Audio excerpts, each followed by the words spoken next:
rare situation is allowing you to buy some ETF stocks for 50% off. Learn more at crushthestreet.com/profit2017.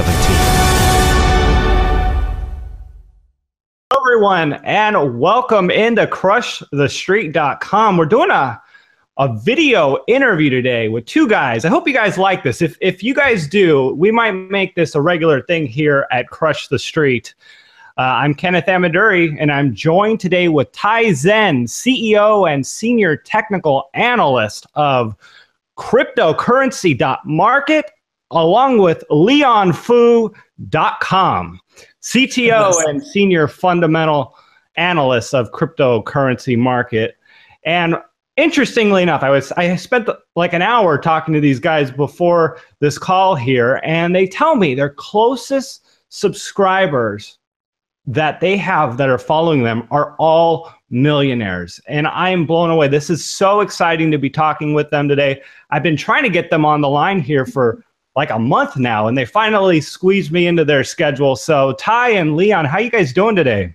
Hey, great. Thanks for having us on your show, Crush the Street, man. We've seen your show in the past, and we really like it. And we were shocked to find out when you guys reached out to us that you live in Austin also, in North Austin. Oh, man, I love it out here. You know, it's a place to raise a family and a lot cheaper, as we were discussing earlier. Yeah. How you doing, Leon? Hey, good to see you. We gotta grab a drink sometime when we get back to we're out in California in the LA area. So when I get back home, we gotta grab a drink. Yeah, that'd be awesome. I'd love to do that. Well, let's get right into it. Many people feel like they missed the boat here on cryptocurrency. And I was talking to Tai a little earlier, and he caught me saying this morning, man, I wish I put more money into Bitcoin earlier than I did. And immediately he shot that down and said, no. We are so early in this game. Tai, maybe you start off. Why was I wrong in even saying that? The reason why is because the cryptocurrency boom just started. Like Leon and I, we started over 4 years ago, back in late 2012, early 2013. We got into cryptocurrency investing, right? But you got to look at this as if it's the beginning of the dot-com boom in the early 90s. Like we've had several booms, market booms in the world. People call it bubbles, booms, whatever you want to call it. We're in a raging bull market right now. Like in the 80s, we had you said it was the PC boom? The PC boom, yeah. And then in the 2000s, the 90s, it was the internet boom, the dot-coms, right? And in the 2000s, it was the gold and silver boom. Yeah. And then in the late 2000s, we had the mobile boom, right? Yeah. And then now we have the cryptocurrency boom, right? So I've spent my career just riding each wave, or trying to catch the wave, trying to be in front, always trying to look forward as to what is the next boom. Like the last boom that I rode, like I was doing iOS programming, mobile development. I was writing iPhone, iPad apps since 2010. And because we had the mobile boom, so I rode that for a while. But then I saw Bitcoin. I said, hey, you know what? I got to jump off that wave and come over to here to ride the crypto boom, right? And when we both agreed on this, Kenneth, we both agree that the crypto boom, we got a good 3 to 5 years. We have a little discrepancy on when that starts, whether it started in 2015 or 16 or 2017. But we all agree that they're not 2010 or 2011. You're not counting. No. Well, there's been a series of booms. Like if you follow me on Twitter, I'm by my count, this is the 5th or 6th Bitcoin/crypto boom. Like when Satoshi Nakamoto launched Bitcoin in 2009, there was no price. The price was 0, right, for the first year and a half. And then Mt. Gox started, and the price was 6 cents. And then it stayed around 6 cents for another year, right? And then we launched off 6 cents, 6 to 10 cents, up to like $1, and then crashed. So if you just go look at the logarithmic chart, if you set up a historical chart of Bitcoin and you change the scale to logarithmic rather than arithmetic, so that you can see the booms, the exponential booms, you can see that we're in the 5th or 6th boom right now of those major moves. Yeah, and so that his audience will know what we're talking about. If you guys want to look at it, just go to tradingview.com and you type in the symbol BTC USD. That's Bravo Tango USD. and you select the Mt. Gox feed. Their exchange collapsed, but you can go back and look at these because they have more data than all the exchanges. Yeah, the early days. That goes back to the early days. And you go down to the bottom right where it says log and click on that, and you'll see it in a logarithmic scale, so it's easier to see. Yeah. So one of the things you guys are doing is you're investing in different cryptocurrencies, and you guys were able to spot Bitcoin's significance basically as soon as you learned about it. You guys got involved with it, and you were like, wow, this is a big deal.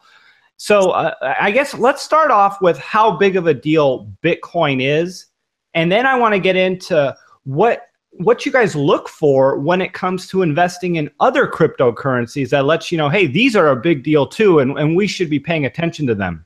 Are you asking for the secret sauce? Well, I you know what? Here's the deal. I've found that even when you give people something, most people are still going to want to go to you because you guys are the authority in it. They're going to defer authority to you. Even if you hand them everything, you teach someone how to change oil in a car, they'll still bring it to the mechanic to change it for them. Yeah. So do you want like a brief history lesson as to how like back in, like, I think we got started in late 2012, early 2013 when we first read the Satoshi white paper? Or do you want something more recently of what we're doing now? I mean, let's talk about your optimism or your thoughts on where Bitcoin is going. Are we early in the sense that people buying at 2,700 are still early and it's going to 10,000? Okay, so let's talk about the technologist and the investor. So the audience knows that we're talking from the investor, because they're going to ask us, well, you know, Tai and Leon said this, but then these other guys said this. So I think we need to put that. Okay, so what should we go over? Okay, so before we answer that question, we just want to make sure that your audience knows the answer, what perspective it's coming from. So right now there are two major perspectives in cryptocurrencies. So when you talk to anybody in cryptocurrencies, you have to be aware what platform are they standing on, okay, as they're broadcasting their message. There one platform or one group of people that you hear talking about cryptocurrencies out there and Bitcoins and cryptocurrencies. Your audience, if they're new to cryptocurrencies, they may not be aware that there's two major groups of audience of cryptocurrency enthusiasts out there, okay? One is what we call the technologists. Okay, so you want to describe what the technologists are? So the technologists are purely interested from the technological revolution, and technologists, I think, is a little bit too narrow. That's just one subset of these groups of people. Some of them are political activists. Some of them are interested in the political aspects of Bitcoin and what it may allow. Some of them are interested in the technology of what new applications or what new capabilities the technology will enable. And some of it are in it for the philosophy and for the ideology, right? So that's one group of people. That's what we call the people that want to change the world. Yeah, the people that want to change, hey, new technology, this is going to crush the government, it's going to crush the fiat dollar and the banking system and take down Wall Street and take down the man and stuff. That's not who we are. Our channel is for the other group. The other major group are the traders and the investors. Yeah. The people that came into cryptocurrencies to make money. Okay, they didn't come here to change the world. They didn't come here to change the environment or save the whales or anything like that. Okay, they'll probably do it after they make the money, but not while they're in the crypto space. Okay, so you got the save the world people, and then you got the technologists, and then you got the traders and investors looking to make money. And that's when we broadcast our cryptocurrency message. That's who we broadcast from, is from the trading and investing side. So that way your audience knows that, hey, these two groups of people, they all talk about Bitcoins and cryptocurrencies, but sometimes their ideologies are different. Our ideologies, we look at it from a perspective of how do we make money from this boom, from this new technology.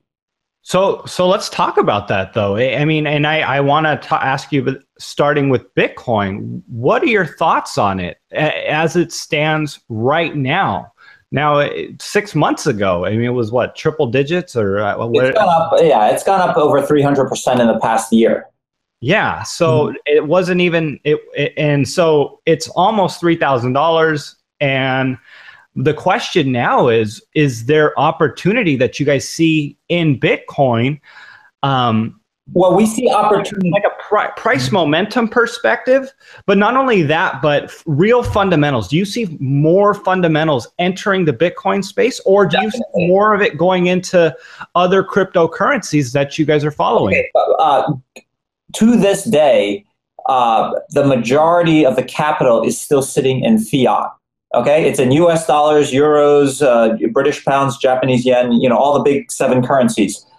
They still, before they can get to all the alternates, that money has to still go through Bitcoin as of today. I think the only currency you can buy with fiat is Ethereum, maybe a little Litecoin on some exchanges, but most likely the amount of capital that's going to be coming into cryptocurrencies has to go through Bitcoin as we speak today. So yes, there is still opportunity in Bitcoin.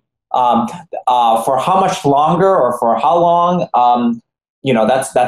that's no one I can say knows for sure, right? But to answer your question, yes, I think there's still opportunity. If you bought Bitcoin today and you held it for say 3, 4, 5 years, you'd probably be pretty happy because it's going to do better than anything else, any other investment you might have done as of today.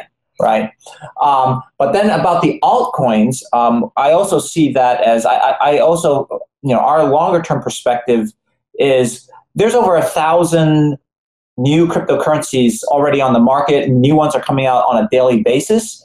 Will one of these eventually supplant Bitcoin? My opinion as of right now is that seems to be like a very good possibility. Our personal opinion is, there's something called the Bitcoin Dominance Index, which just simply is a measure of market share over how much Bitcoin is compared to the total cryptocurrency space. And we believe that that continues to trend downward over time. Not that we think Bitcoin's going to disappear. We're not saying Bitcoin is dead. Okay, we're just saying that the market share of Bitcoin is going to decline even as Bitcoin, goes to 10,000 and beyond. One of the views I have is Bitcoin is going to hit, say, 10,000, 50,000, 100,000, but it may, when it reaches those levels, it may not even be the dominant cryptocurrency anymore. And that's, as a trader and investor, we're constantly on the eye out, like what may supplant Bitcoin in the future. And I want to add to that also. I want to add to what Leon just said. Is that when we say that there's 1,000 cryptocurrencies on the market right now, what we mean by that is that there are so many coming out that you might as well just say there's hundreds and thousands of them. If you want to get technical about it and say that, hey, there's 760 cryptos on the market right now, it might be that today, but then by next week there's about a dozen or 2 dozen more added. So I want your audience to understand that. Yeah. And if we just look at the pure numbers, just look at the facts here, and this is not our opinions, okay? But if you look at Coinbase, which is the biggest and the most popular fiat to Bitcoin exchange in America, or in our opinion, the most reputable one in America, okay, that's worth that we would be comfortable recommending, or recommending to our users, they're backlogged by 3 or 4 months. That means that they've gotten 3 to 4 times more users than they're able to bring on, and they can't even answer customer service questions. Just think about that. Just think about how if you were to go to a traditional broker such as Scottrade or TD Ameritrade or Charles Schwab, and imagine trying to get a customer's, you send them money, like we send money over there, and it doesn't clear, and we have a question about it, and it takes several weeks. With all these exchanges. I'm not saying Coinbase specifically, but I'll use an example, and this is very specific, like to Poloniex. I sent some transactions, from to them, and it's been like since the beginning of May, and I still haven't gotten it cleared yet. Yeah. Right? And it's not that they're a bad exchange or anything like that. It's just that they posted on their blog that they've gotten 6 times more users now, and they just can't keep up. So the demand for Bitcoins, the demand for cryptocurrencies is so high. Is outrunning the infrastructure. Yeah, they can't handle it. It's not that they want to hurt customers or that they don't want to answer customers' questions and concerns. It's just that they're being flooded with so many new users that they cannot handle it. And this is not my opinion or Leon's opinion or our channel's opinion. And this is across the industry, every exchange. It's not just Coinbase, it's not just Poloniex. Every exchange is so backlogged right now. And we've seen this before, right? We saw this in 2013. We've seen this multiple times before that Bitcoin and cryptos get this surge of new users that just come in and overwhelm the infrastructure. And then we go into a bear market, and then the infrastructure catches up a little bit, and then we start the cycle again. Oh, and also, I just want to, for security reasons, Kenneth, I want to mention this to you and your audience, right? You'll hear us talk about like Poloniex.com, which is a cryptocurrency exchange, or Coinbase.com. Just for security reasons, on our site at Cryptocurrency, www.Cryptocurrency.market, we have an FAQ, and we list the names of all the websites that we talk about, the exchanges, and the correct links, because there's a lot of hackers out there creating false websites and getting users to put their names and their, like phishing sites, like Shapeshift is one of the instant exchanges that we use, that people ask us, they want to make a small exchange. It's shapeshift.io. It's not .com. So if you go to the one that says .com or .org or .net, those are hacking sites that will try to steal your money. So just to be safe, if you hear us talk about Poloniex or Coinbase or whatever exchange that we talk about in this interview, if you're not sure what the domain name is, make sure you go to www.Cryptocurrency.market. We have an FAQ there of the sites and the exchanges that we use so that it's safe for the users. We don't want people going to the wrong website and get hacked. Wow. Man, we'll definitely touch a little more on security in this call here, but thanks for bringing that up. I know just so many of us, we're beginners in terms of where we are and what we need to know when it comes to these cryptocurrencies. I remember when Ethereum was running and went over 400, and you're talking about Bitcoin dominance. I calculated the market cap. All it needed to do was just go to 500, and it seemed like it was going to do it, and it would have surpassed Bitcoin's market cap if Bitcoin didn't move up anymore. And a lot of people are saying Ethereum is where it's at. We have all these multi-billion-dollar corporations joining the Ethereum alliance here. And so let's get your thoughts on the Ethereum's momentum and its future. And its I'm going to speak a little more in general terms on whether it's not Ethereum or if it's Bitcoin or if it's Ripple or any one of the top 10 is going to surpass Bitcoin. Just real quick, right? Because we keep throwing the word Bitcoin dominance around. Yeah. And just so that his audience knows, could you just quickly explain what that is? So that we're talking about it, but the audience may not. All it is that, if you go to CoinMarketCap or if you go to CoinCap.io, which is a competitor of CoinMarketCap, and they just list all the known cryptocurrencies and their market caps and just adds it all up, right? That's the total market cap of the known cryptocurrencies that currently exist and that number right now is about 111, let's just say it's 110, 111 billion. Bitcoin dominance is, if you take the 2680 that Bitcoin's trading at, multiplied by the 16 million Bitcoins, that's about 44 billion. 44 billion out of 110 billion is roughly, let's call that 40%. And that's simply a measure of Bitcoin's market share. I guess that's the way you can do it. It's just the percentage of the value of Bitcoin versus every other known cryptocurrency that's on the market. And that number historically has been 80-90% or higher. Up until recently, it had just collapsed down to below 50%. That's an event that just happened a few months ago.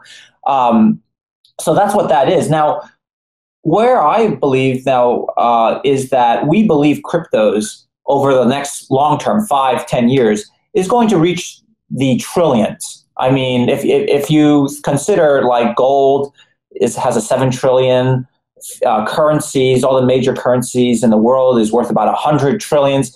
We call these asset classes: bonds, real estate, precious metals, stocks.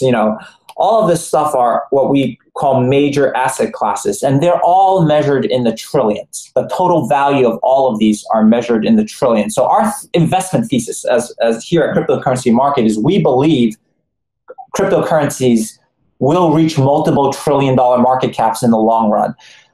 Now, but we don't exactly know what that's going to consist of. Those things, it could be Bitcoin, it could be Ethereum, or it could be something that has yet to even come into existence, right? So if we call it, we have 100 billion today, and we're going to a trillion, that's a 10x move. There's still 900 billion ahead of us of value that's going to be created in the future that doesn't exist today. But where is that value going to go, right? What vehicles is that value going to be created in? Is it going to be Bitcoin? Is it going to be Ethereum? Is it going to be something that doesn't even exist today?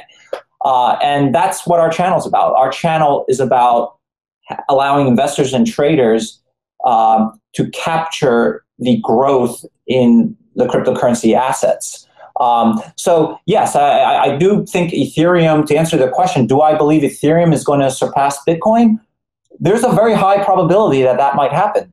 Not that it will, but should you have some Ethereum in your portfolio? Definitely. You need to have a position in Ethereum. You need to have a position in Bitcoin, because no one knows the future, but we don't need to know the future, right? We don't actually need to know the future. You can use investing strategies and a little bit of statistics and a little bit of math to construct a portfolio where you will capture the majority of the gains that is coming in the future if our thesis is correct, if cryptocurrencies do emerge into a dominant asset class, into a major asset class. You don't actually need to know what is going to be next in order to capture those gains. That's a really good point, and you guys are amazing at being in front of the market and having a pulse for it. Mm-hmm. The thing that the average person is experiencing now is the benefits of the wind at our backs in this bull market. Everything is going up. You almost can throw darts at things and make money, especially if you did it just even a few months ago. And I just want to drill you on this and ask you, how confident are you guys in your strategy if we did go into this bear market, that 2013 to we're going to lose money. We absolutely are going to lose money. I mean, if we go into a 2014 bear market, I think it took about a year to bottom out, where 2014, we lost about 80% of overall, 60, 70, 80% somewhere along the line. And 2015 was pretty much flat. And then towards the middle and end of 2016, we started going up again. We started, making the recovery, right? Where you're absolutely going to lose money if we go into the bear market, but that's your risk management. That's the part why you don't keep all of your money in crypto. We have never said to put all your money in crypto. Never in our point. Some of us did. I did not do that. Okay, I did not put more than 10% of my total net worth in cryptos. Okay, I never. Anytime somebody asks me, should I put my money in Bitcoin? I said, yes, you should put some of your money in cryptos. But I've never advised anyone in the entire 4 or 5 years. Not some people didn't listen to me and did it anyway, but and it made out. Okay, but great, you got lucky. But realize that we will have a crash. We've had multiple crashes. We will crash again. It is not a straight line between, when I say that we're headed to the trillions, that doesn't mean it's a straight line up, or even it's more like up and then a crash and then up and then a crash. And each one of these crashes, you're going to lose 80, 90% of your money. You're going to, when CNBC posted an article saying, yeah, if you put $100 or $1,000 into Bitcoin 6, 7 years ago, today you have like 70 million, 100 million, something like that. But what they didn't say is you lost 80, 90% of your money 5 or 6 times along the way. Like, it is absolutely possible for you to go from $100 to $100 million and lose 90% of your money for 3 to 4 or 5 times while you got to that 100 million.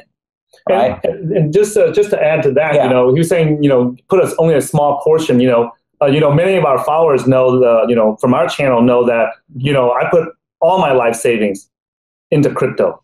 Like when I started, he only put a small fraction in, right? But I put all my life savings in it. And I just want to make this disclaimer, Kenneth, so your audience doesn't think that I'm just a crazy gambler or something like that, okay?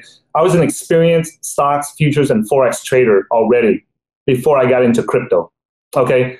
And when I read the Bitcoin white paper, I did not look at it as a electronic cash or a new currency or like a lot of the libertarians believe, I looked at it from a technological perspective because I always had trouble getting my money out of the brokerage accounts. It would take like several weeks to clear the transaction before I can pull my funds out of my stock trading accounts. And when I saw that Bitcoin is a technology that clears and settles transactions immediately or almost instantly, now it's not. But back when in 2012, when I first saw it and heard about it, in 2013, we were testing it, it clears transactions almost like instantly. You can say it's almost instant because it was doing it so fast. And I saw the value in that.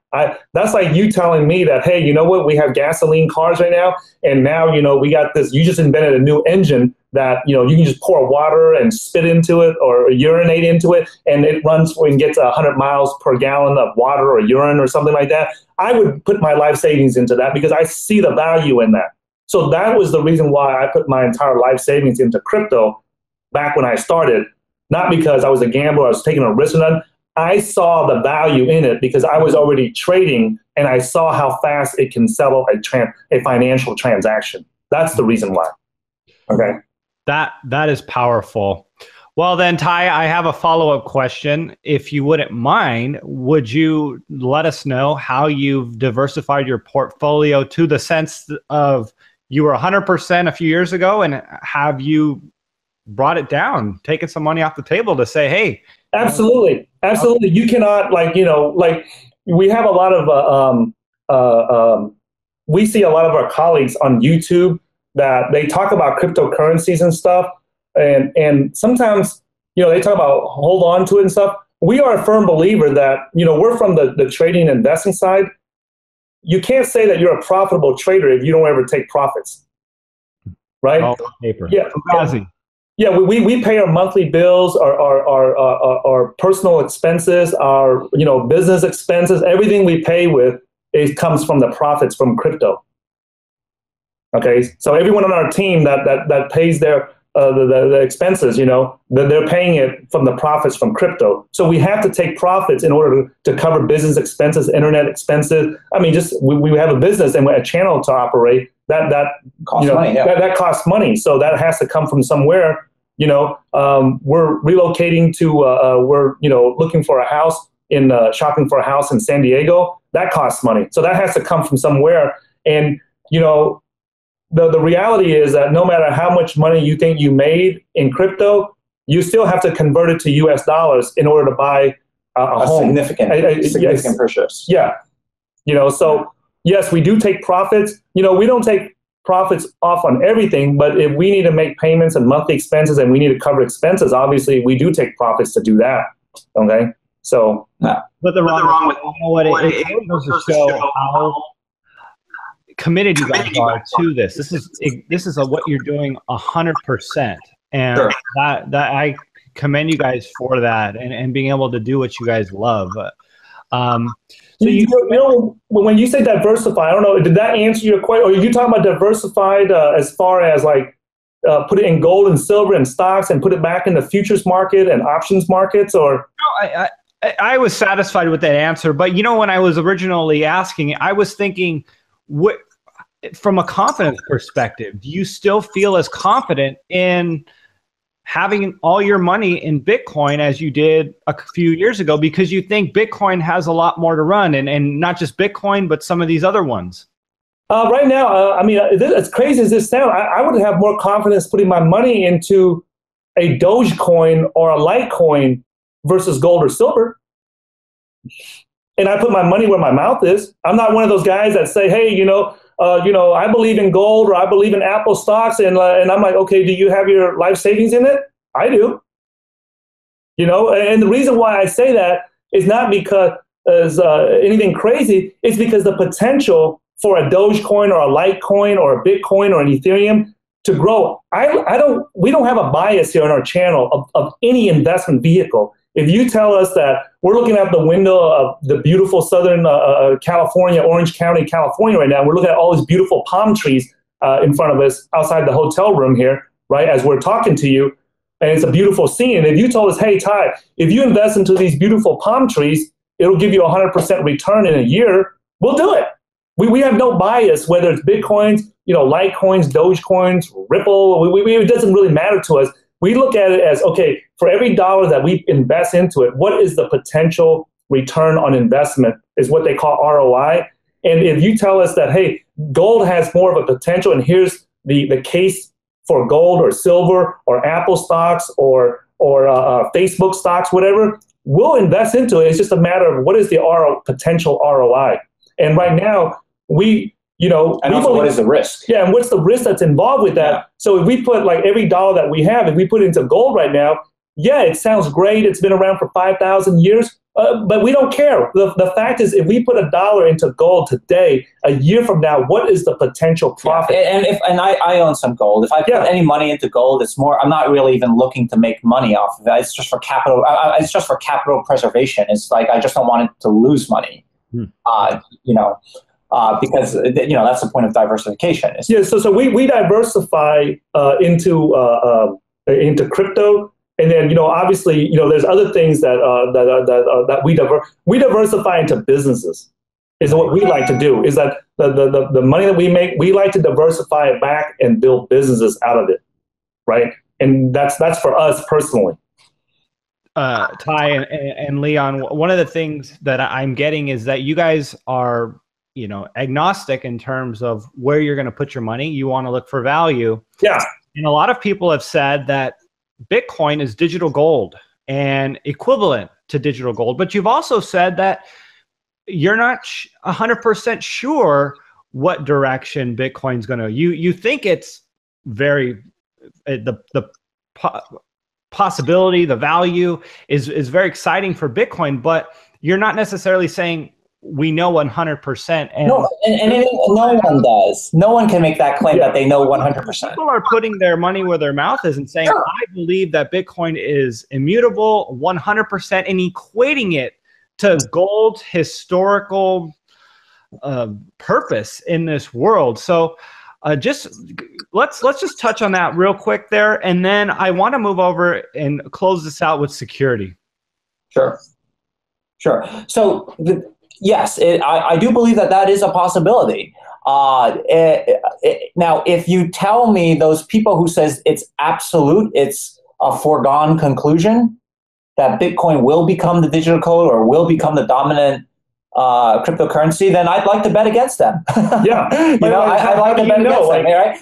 Now that give me some odds. Like if you are 100% certain that is going to be the outcome, or 99.9% certain, I'll take a bet against you on that. Will you give me 1,000 to 1 odds? Will you give me 1,000 Bitcoins if you're wrong, and I'll give you 1 Bitcoin in return if you're right? I'll take that bet with you. Yeah, sure. Yeah, like put your money where your mouth is. If you really believe something is 100% certain, that implies you'll take unlimited risk. And it's the other way around too, because we meet people that say, "Oh, Bitcoin's a scam. It's going to crash. It's going to go to zero." And our response is, "Well, short it. Yeah, go." And if you believe that much that this is a bunch of crap, go mortgage your house, get a loan, borrow money from your family, and bet against it. Yeah, if you're that certain, right? And then but you see, here's the thing: we're traders and investors, and we don't think in terms of absolutes. We think more in terms of like odds makers. Mm-hmm. Okay, we think about like where, we're not 100% certain on anything, but what do we believe, and how much faith, or what do we believe the probability is of some event is going to happen, and what is the market saying? What is the risk reward offered by the market? Do we have an edge? Is the market saying something that we think that there's an 80% chance of happening, but the market's priced that probability at 40%, we think our upside is, 10 times higher if we're right, and 1 unit of risk. Like, what is the potential reward for every unit of risk that we're putting on, right? That's, as an investor, how we think. We rarely ever think that. I mean, we have our opinions. Like, don't get me wrong. We have our opinions, but we don't. We never think of things that we absolutely know this is correct or this is wrong, right? And in investing, that is not the game. That is not the game. It's a game of probabilities. It's a game of, like, all right, what might happen or what is a possibility, and if that were to happen, what would be your return for taking on that risk? All right, and so that's the thought process as an investor, and that's not what many people in the community think. They think Bitcoin, Bitcoin maximalist, it's only Bitcoin, and we don't think that way because we're investors. Yeah, and I just want to say this too, Ken, so it's clear for your audience. When I say that I put my life savings into Bitcoin back in 2013, keep in mind, it's not like I had $1 million back then. Okay, so I had a very limited amount of savings that I put aside, and I put it into it because I believe in the clearing and settlement technology. I didn't even care if Bitcoin was used as a currency. We got the pound, we got the US dollar, we got the yen, we got the Canadian dollar. I mean, who cares if we have another one, right? We got PayPal, we got credit cards. Who cares? It was the clearing and settlement technology that I invested into.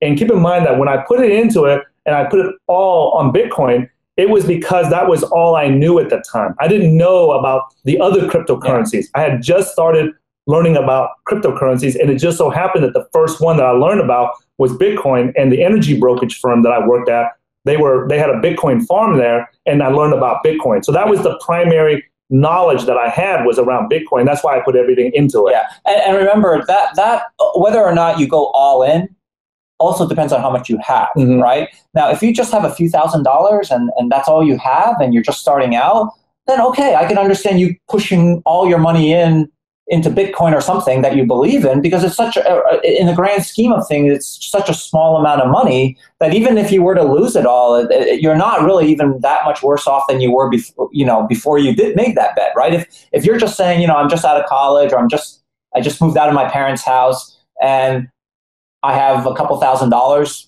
saved, and okay, if I lose that money, I'll just have to go, nothing really changed. I still have to go to work, get up and go to work every day. There's not a big difference. But if you're saying that, I have hundreds of thousands or millions of dollars, then obviously you're not going to push all your money into Bitcoin or something else, because you have more to lose, and it's not worth the risk to lose that, right? Versus where you are. If you're just starting out, then go all in on something, because you really don't have that much to lose. Yeah, what do you have to lose? What do you have to lose? I mean, if you have like $1,000 in your bank account and you put $500 in that on Bitcoin or some high risk investment, you're only going to lose 500. Unless you can't lose more than you put in. Most things stop at zero, right? They don't fall below zero, right? So you can't lose what you don't put in. And if you only have so little, just put it in Bitcoin or something, high risk investment. If it hits, you might get $1 million, right? And we had one of our clients that we were coaching. He put in just a very small fraction. I mean, maybe, I think it was like 1,000 or 2,000, but it was enough to get him a house. Yeah. So your downside, your downside is that 1,000 that you put into Ethereum, let's say, and then your upside was 2-3 years later you can buy a house. Yeah. So to me, that's worth it. That's worth the risk. Yeah. That is absolutely worth the risk. And the other thing I guess I wouldn't argue with someone with is, let's say they did put 10% of their money into a cryptocurrency and it became 90% of their portfolio because of gains. If they continue to want to speculate, I wouldn't say that'd be a great idea. I would probably no. You would definitely spread it out. Yeah, like you would take it out and put it into other ones. Yeah. Yeah. The only thing that I would say to them is the fact that they didn't have to necessarily work for all that money, because it always hurts when you lose a lot of money that you physically had to go out and earn an hourly wage for. But if all of a sudden they're up hundreds of thousands of dollars in gains, losing a certain amount of that, to me, isn't as painful. Yeah. Sure. I think most people would agree with that. And we tell that. I've been saying on my Twitter channel, say, hey guys, I've been saying this for a couple of months. When we started Bitcoin, the whole cryptocurrency marketplace was about $1 billion, right? $1 billion. We are well over 100 billion today. So when we got started, the market is 100 times more valuable than when we first started getting involved in Bitcoins. So if you had picked random amount of coins, you're probably up somewhere between 50 to 100 times your original investment. Just by randomly picking a few of the well-known things, right? Currencies, you're up a massive amount of money, and we talk about about like the marginal utility of money. Like, what is really the value of an additional, say, $5 million if you already have $5 million? Like the question is, what is the marginal utility of that money? If let's say you have $5 million, if you got another $5 million, how much more are you going to be able to do with it? Probably not really that much. There's not really much more you can do at $10 million than you couldn't do if you had $5 million, right? So it's worth it for you to take some of that money off and go invest it in someplace safe, because the loss in utility if you were to lose that $5 million is more than the utility you would gain if you made another $5 million. Does that make sense? So yes, definitely if you're up 50 or 100 times, you need to take some of that off and put it in a real estate, put it in stocks, or just leave it in cash or something like that. Or if you're the government, they would just say, you don't need that $5 million. We're going to take that $5 million. Right? Well, you wouldn't take it. Make sure you pay your taxes. Make sure you pay your taxes, right? Make sure you pay your taxes too. Of course, I didn't mean that. If you live in the U.S., you can go to the IRS.gov, and they have a button there where you can pay your taxes in advance. Yeah, and let's just say let's just say you do have a $5 million portfolio. Yeah, we're not saying to sell all of it. Sell $1 million, $2 million, whatever your situation is, and go pay your taxes, right? Go give your cut. Like this is our view of it. Yes, the capital gains tax, the long-term capital gains tax in America is about 20%. You are basically giving 20%. The government's fee is 20% in exchange for the security of the United States government. Yeah. Right? That is like, you get, once you pay your taxes, you're entitled to all the legal protections of the United States of America. Right? And that's going to cost you 20%, 15 to 23%, depending on how much it is, to basically buy those services of the U.S. government. Yeah, I think we have like 8 aircraft carriers. Yeah, we have 8 aircraft carriers, something like that. Somebody has to pay for that. Somebody's got, we got the largest military in the world, and that's your fee for the services that give us the protections that we enjoy in this country. Yeah, so that while we're talking here, somebody come up, hit us upside the head with a ball peen hammer or something. Yeah, that's right. Okay, so let's not get sidetracked too much, because I think you asked about security earlier. Let's make sure we address that. Yeah, because we made a bunch of mistakes in security, so we want to make sure if this audience starts to look into cryptos, there's some securities. Do you have some specific questions about it, or do you want to just rattle off some specific security that we recommend? Touched on it. I know you mentioned Coinbase and some of these other websites. Being careful with some of the logins.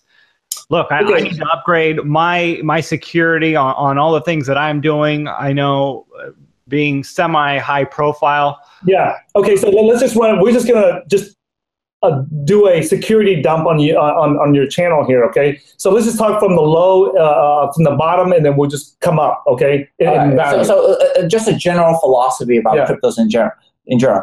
We are in the wild, wild west stage of cryptocurrencies.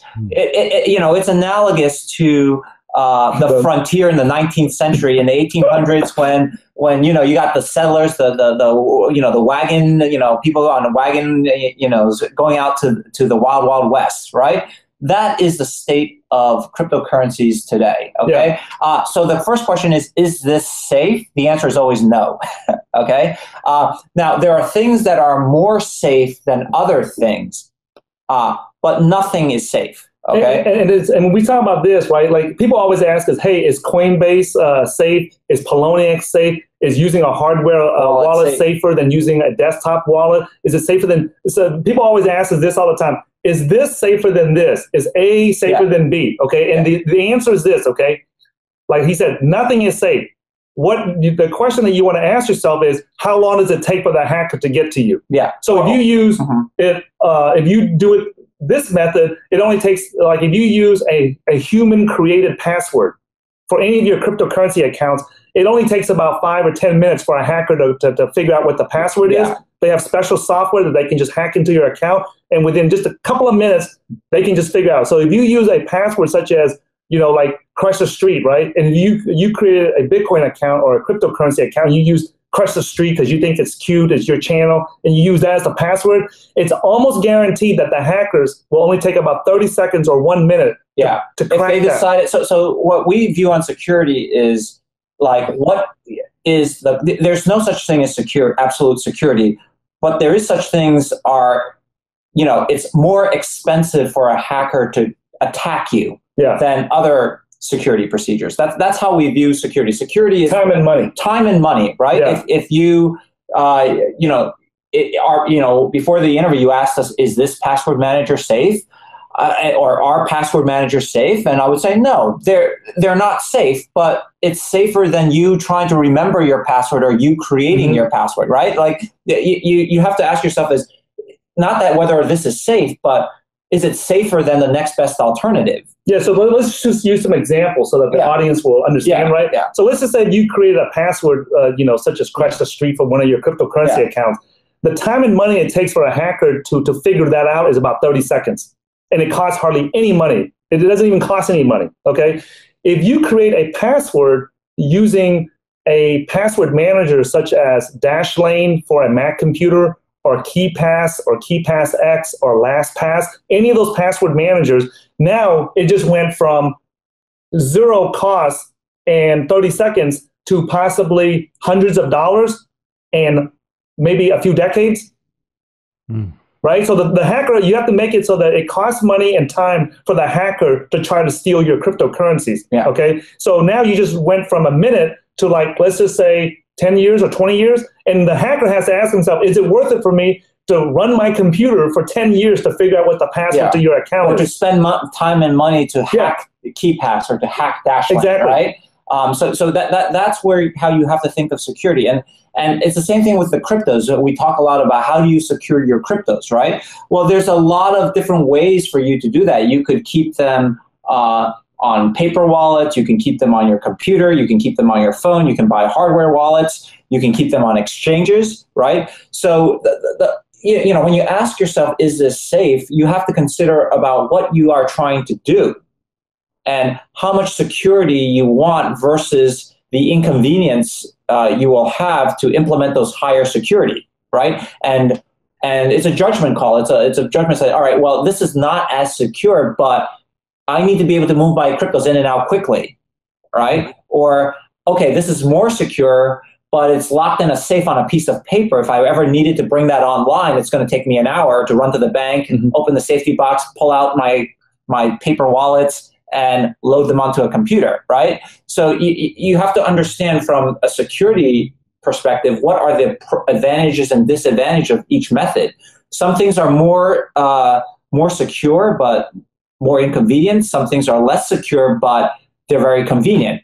And so typically what we do in crypto is we use things that are less secure for small amounts of money that we need access to quickly, and we keep larger amounts of money in using methods that are more secure but are slower. It would take longer to get to that money. It would take more effort to actually get access to those funds. So that's generally the philosophy or the idea you have to ask yourself every time you ask yourself, is this secure? The first thing I would recommend for security is that everyone use a password manager. And again, I'm going to say what the name of the password manager is, but you can go to our site at www.cryptocurrency.market, and it's spelled just like you hear it, and go to the FAQ, and we have a list of the wallets and the security services and devices that we recommend.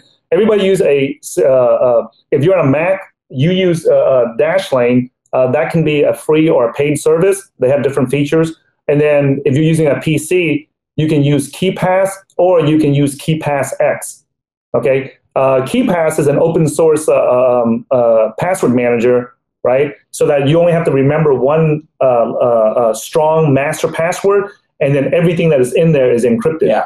Okay, so you only have to remember one, because if you get into cryptos, more than likely after about a year, you're going to have about multiple passwords. Yeah, you're going to have about 2 dozen, 3 dozen passwords, and there is absolutely no way that one, you can create a safe password that is like 50 or 100 characters long, and there's absolutely no way that you can remember it after you create that password. And you need to update these. You have to change them on a regular basis, because you're using, say, a login to, say, Coinbase or some other service, and they get hacked, and then they force everyone to reset their passwords. So now you have to continually change your passwords on a regular basis to remain secure. So are password managers safe? Can password managers be hacked? Maybe. Okay. But you know, what's the next best alternative then? Like, how are you going to manage hundreds of passwords and then keep them updated consistently and then randomly generate them so they can't run a dictionary attack on your passwords? So the number one, use a password manager. Number two is that for beginning cryptocurrency investors, we highly, strongly recommend using a hardware wallet, such as the Ledger Nanos. And all these websites are just go to our FAQ and you can see it on there, right? So you don't click on the wrong link and go to the wrong website. But use a hardware wallet such as a Ledger or a Trezor. Now, there's other ones out there, but those are the ones that Key, I think, is another one. Yeah, but those are the ones that we have tested and we have recommended, that we have used, and it's easy to use. Yeah. Okay. So, and when you use either one, make sure that you put a passphrase on top of it. So even if somebody steals the hardware wallet from you, if they don't have the passphrase, they still can't get access to it. So there's multiple layers of security. Like they have a PIN where you have to type the PIN to get into the account and a passphrase. So make sure you use all that. So number one, use a password manager. Number two, use a hardware wallet such as a Trezor or Ledger. And then also, when you're a beginner, just for security and safety, so you don't lose all your money just making your first cryptocurrency investment, only invest in cryptocurrencies that you can actually put on a hardware wallet. Yeah, that you can secure. Yeah, so if, for example, Bitcoin, you can put on a hardware wallet. Litecoin, you can put on a hardware. Ethereum, Litecoin. Dash, what else? Dash is for example, Zcash, those are all supported. Yeah, for example, like Monero. Even if you think it's good, but you can't put it on any wallet. And you're not going to be able to figure it out. Trust me, if you're a beginner, like we haven't even, like Jax, the guys that built the Jax desktop wallet, they gave up on it. And the other exchanges, so those guys are engineers and they give up on it. You don't need to be the one that tries to figure it out. Let them figure it out, and then you do it afterwards. So really, when we invest, especially we recommend to beginners, only invest in cryptocurrencies that you are able to secure. On a hardware wallet. Yeah, on a hardware wallet that's supported by hardware. And there's over half a dozen of them already. Like you can invest in any of the Ethereum ERC20 tokens, like the Golems, the We Trust, a lot of these the BATs, right? Basic Attention Token. These are all the Ethereum and Ethereum tokens. And then let's just do this because you had a client that messed up and bought a bunch of them and found out they couldn't put it in a wallet. They thought it could. Before you, let's say that you are going to invest $1,000 or $100 into a cryptocurrency, right? And you know that it can be put on a wallet because you check and everybody says it can be put on a hardware wallet. Go do it. Actually, go do it with out of that $100, go do it with like $5.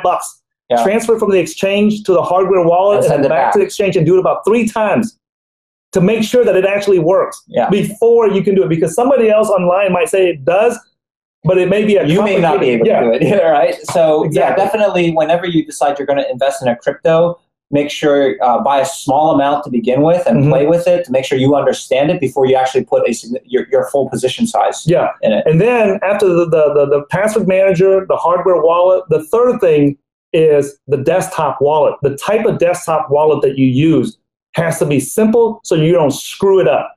It has to be so simple that you, even if you're an idiot, you can still do it correctly without losing your money. Because there's no insurance, there's no FDIC. No one's going to refund you if you send it to the wrong account. And I've done that before. You've done it before, right? So the key is that you always send a small amount. You always send before you do anything, you always send like a 1 or 2, less like up to like a $5, $10 transaction to make sure that it works. Like if you ask me if I needed to send you $100 or $1,000 worth of Bitcoins, I'll send $5 first, and then you confirm it with me on the phone or on video that you got it, then I'll send the rest. Okay, so it always does that. Always do that. When you buy it from the exchange, right, and you buy it from Coinbase, Poloniex, or Shapeshift, or any of those exchanges, right, you want to transfer it to your desktop, your computer desktop first. Okay, and then from your desktop, then you transfer it to the hardware wallet.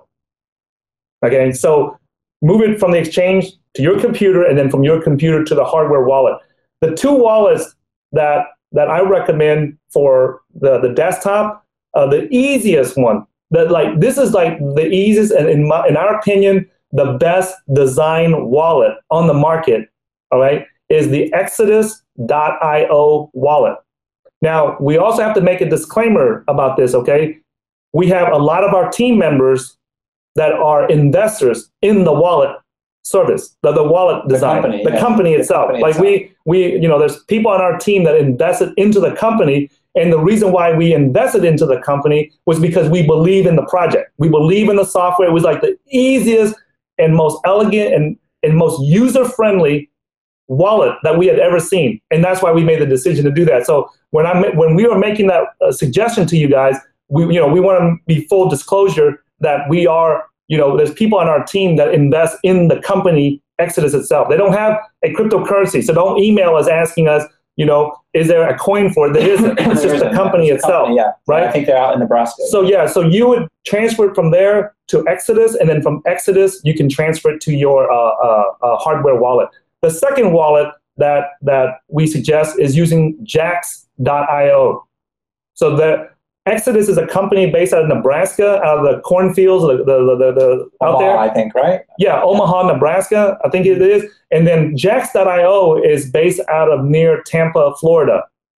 Okay, and those are the two desktop wallets that we suggest because they're easy to use and they cover a lot of cryptocurrencies. And I will just say, you really do not want to be holding large amounts of crypto in any desktop wallet. Yeah, you just transfer it there and then transfer it to your... That's maybe just a holding area where you move to exchanges, move them off exchanges. But for long-term storage of significant amounts of crypto that you don't want to lose, you should not be holding in desktop wallets. Yeah. Unless you're doing something that doesn't have anything, there's no other options. And in that case, I would have a separate computer that you only use for cryptos, that you don't use for your general purpose. That's... Yeah, so let's say you have $1,000 worth of Bitcoin and you need to move $100 to the exchange. Let's say Bitcoin's at 2,500. You want to sell it when it gets to 3,000, and now it's at 2,900, and you're getting ready to sell it. Then you move the $100 from your hardware wallet to like Exodus or to Jax.io, and then from there, once it hits your target, then you move it to the exchange and immediately sell it and move it back to Exodus, or move the cash or the US dollars into your bank account, wherever it is that you need to move it. Yeah. Okay. Yeah. So it's kind of like a waypoint wallet to where you move everything to it, to Exodus or to Jax.io, and then go there. Yeah. A lot of beginners, they're holding their money on exchanges, and that's just asking for to lose your money one day. Because I remember when I first got into Bitcoin, the first half dozen exchanges that I bought my first Bitcoins from, they all went out of business. None of them exist anymore. Like the first several dozen Bitcoins that I bought, the first Bitcoin I bought was at $40, right? And every exchange I've went to, some were hacked by hackers, such as the Mt. Gox. Some were hacked by the government. They didn't comply with whatever, money laundering, KYC, whatever thing, and they were forced to shut down, or they tried to, but the compliance costs were so high that they couldn't afford it, right? So they got hacked by the government. Even Poloniex, 2 years ago, they were hacked and they lost 12% of their coins. This is an article back in 2014. You can go Google Poloniex hack. And we had money at Cryptsy. I had money at Cryptsy. I lost all my money at Cryptsy. I did too. Cryptsy was kind of like the Poloniex. So do not, we beg our viewers and our friends and family to please. And your viewers, do not leave it on exchange. Leave your crypto on exchanges, because our exchange is more secure than when we first got it, yes. But this is an arms race, where, they exchanges upgrade their securities and the hackers get smarter. And tell you the truth, we think the government's going to come too. The reason you don't, unless you control your private keys, you do not control your crypto. You are at risk from both hackers and governments around the world. If you keep your money exchanges, that is you are taking on that risk. And I want to elaborate on something he said earlier about the pioneers. When America was first created over 200 years ago, and the 13 colonies, the European settlers settled on the eastern side of America, of the United States, and they said, hey, we want to expand out to the west, and any settlers and anybody that's a pioneer that was brave enough, if you guys go out there, we'll give you a bunch of land, 1 million acres, 10 million acres, 1,000 acres of land. You can just go out there and claim it for yourself, and that's your land, all right? And it sounds great. You go out there, you stake your flag, and you say, hey, this is my property here. This mountain belongs to me. I own this river. I own this lake. I own these 1,000 acres. Great, that's yours. But the risk that you take is that you're going to have American Indians shooting arrows in your back. Yeah. Okay? And if you can survive getting shot in the back with arrows, then you own 1 million acres or 1,000 acres for free. Yeah. The reason you got it for free, the reason we are making this money is there are Indians out there. Oh, we shouldn't call them Native Americans. Okay, Native Americans out there. There's computer hackers out there. Yeah. Going to go out there and shooting at you. Yeah. And in our case, in the crypto world, it's not just hackers; it's also governments too. And that is a reason. That is a risk that we are going out to this frontier, and there's danger involved. There's danger from hackers. There's danger from governments. But there's also opportunity. Yeah. Right. There's massive amounts of opportunity as well. That as we go into this frontier. So when you go out there, be aware of what the risks are. Yeah. And one of the biggest risks, in addition to security and the legal risk from the government and security risk from other computer hackers, Kenneth, I think, me personally, I think that the biggest risk that your audience or our audience can take is the opportunity cost of missing the crypto boom. I would say that if you're listening to this and you follow Kenneth or you follow our channel and you've been thinking about cryptos, go put $50 into it. Go put $10. Go. The thing is to get started. The average profit on the average return that somebody makes sitting on their ass and doing absolutely nothing is 0%. Even if you put $10 into it, if you make a mistake, you will learn so much from that it will help you learn some more. Just get started. If you're in a country where $100 is a lot of money because that might be your month's income, then go with $5, right? You get into Dogecoin or get into Litecoin where the cost, the transaction cost is lower. If you live in the U.S., anywhere in the U.S., you should be able to put $100. Just get started. If you're one of those people that have been sitting there thinking like, oh, I should have done this back in 2012, and then you say I should have done this in 2013, 2014, 2015. Yeah, get started. There has never been a time in Bitcoin where we didn't think that we were getting in late. Yeah. In the last 7 years, no one has ever gotten into Bitcoin thinking they were early. Okay, everybody has always felt I'm too late. $40, right? Because at that point it had gone from $1 to exactly. Yeah, exactly. So I hope that helps your audience, especially the beginners, get started. What our biggest thing is the security. That's the biggest thing that we want to make sure people understand, that they use hardware wallets, password managers, and that right there gets eliminates about 95% of the security risk that's involved with cryptocurrency investing. And then the biggest risk after the security is probably not doing anything. You guys are top-notch guys, and I thoroughly enjoyed this conversation. Now, I wanna get a brief summary of what people will find if they visit you guys at Cryptocurrency.market, and also I want to ask what is leonfu.com? All right, so can I explain? Yeah. All right, so your videos like that. What is it? There is a website, leonfu.com, but I haven't touched it in a decade. Okay, I don't even know if I have I don't even remember what my password is for the domain, to manage the domain. But I started getting that name. I was one of the first persons among my friends to go register an internet domain name. That name was registered in 1997. Okay, so it's been 20 years since I've. When I first met Leon, when I first moved to Austin. So people would ask me, hey, what's your email account? It's at leonfu.com, right? And at that time, everyone had like at AOL or at that wasn't even Google at the time, right? It was always at Yahoo or at something. I was like, what's your email? Well, it's this at leonfu.com. And it says, what, really? And that is how I kind of, I think we met in the bar scene or something. And then, I was getting, trying to pick up some girls, and they say, hey, what's your email? I was single at the time. I say, hey, what's your email? Oh, my email's leonfu.com, Leon at leonfu.com. And they're like, what? And then, so that's how I got known to be as leonfu.com, because I was one of the first to have my own domain. Yeah. All right. So tell us about Cryptocurrency Market.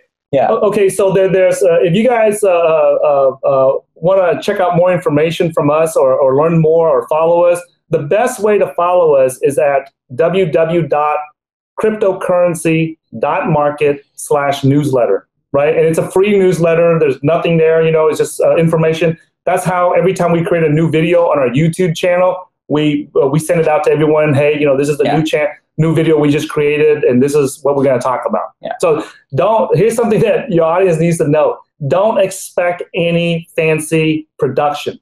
Okay. We just get the information that we know out there, and our audience uses it. Yeah. We are not, we're not Steven Spielberg. We're not, James Cameron. Don't expect a, Titanic or an Avatar production from us. Okay.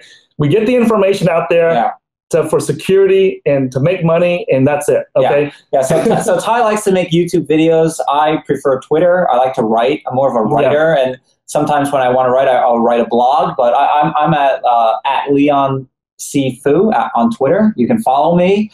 I tweet on a daily basis, and I try to write a blog, about every month or two when I have longer thoughts. But yeah, we're about investing. We're about making money, and we are about seeing opportunities. We're about managing our risk. In order to make life-changing finance. That's what we are about, is to impact the people around so that they can go pursue what they want to do in life. Yeah. Not what they have to do, but what they want to do. Yeah, the cryptocurrencies has leveled the playing field, and it's allowed the little guys on Main Street to make the kind of returns that the guys are used to making on Wall Street. Mm. And when we've learned that, and that's like what we like to share with people. Yeah. People always think that we make money from the channel, from advertising or ads on YouTube. We don't make, we don't even know what it makes. We don't even care, right? We make money. Like, we have people all the time contacting us, asking us, hey, we can get you, more subscribers. We can get you 1 million subscribers. And the first question we ask is, well, how does that make us money? Yeah. We do this. The channel is just because, it's for friends and family. And then we just got a bit of a following. But we don't make any money from anything we do on the channel. Yeah. So if you follow us, it's cryptocurrency, www.cryptocurrency.market. That's where we put all our videos up on there. And then the other one that we'll share this with you guys. I think that this is, you guys, matter of fact, you guys are the first channel that will even mention this about, to share it with, right, is the Taifu 30 indexes, and that's at taifuindexes.com. And so the cryptocurrency is missing like an S&P 500 or a Dow Jones index that lets people check the pulse of the markets each day. And we're always trying to figure out what the market is doing that day. And finally, our team, we just got, we put a ultimatum out that we need to build the first cryptocurrency market index. So we're really proud to announce the work that our team has done. by putting out the Taifu 30 index, which should cover a big enough broad spectrum and market of what the cryptocurrency market's doing. And it started on June 17th at 100 points. And basically, when you asked us way earlier in the this show, and you asked us where we see it going, we can see the Taifu index going from 100 points when it started and went to 1,000 easily. That's not even like something that anybody on our team even disputes. Yeah, we started at around 100 and change, and it's going to 1,000. The thing is going to go to 1,000, maybe in 5 years, maybe in 7 or 8 years, but it's headed there. We don't know who, what, and when exactly, but it's going there. Yeah. And if we had to take bets on, we would. I mean, that's to us, that's very obvious. Yeah. So hopefully, that helps you guys out. Those are our Twitter handles and our YouTube. YouTube. My Twitter is at Hey Tai Zen, right? Leon's is at Leon C Fu. And our website is www.cryptocurrency.market/newsletter if you want to follow us. And then we just created the indexes at taifuindexes.com right there. Like I said, you guys are top notch. Thank you guys so much for coming on Crush the Street. I really appreciate your time. And wow, I really enjoyed this format too. So I hope everyone enjoys it here at Crush. Thank you, Leon. Thank you, Tai. Yeah. Okay, and the next time we're in Austin, we'll look you up and maybe we'll do it live in person, which is even better. All right. Take it to the next level. Yeah. We'll be the first ones to do it in your studio. Yeah. All right. Thanks for having us on here, Kenneth.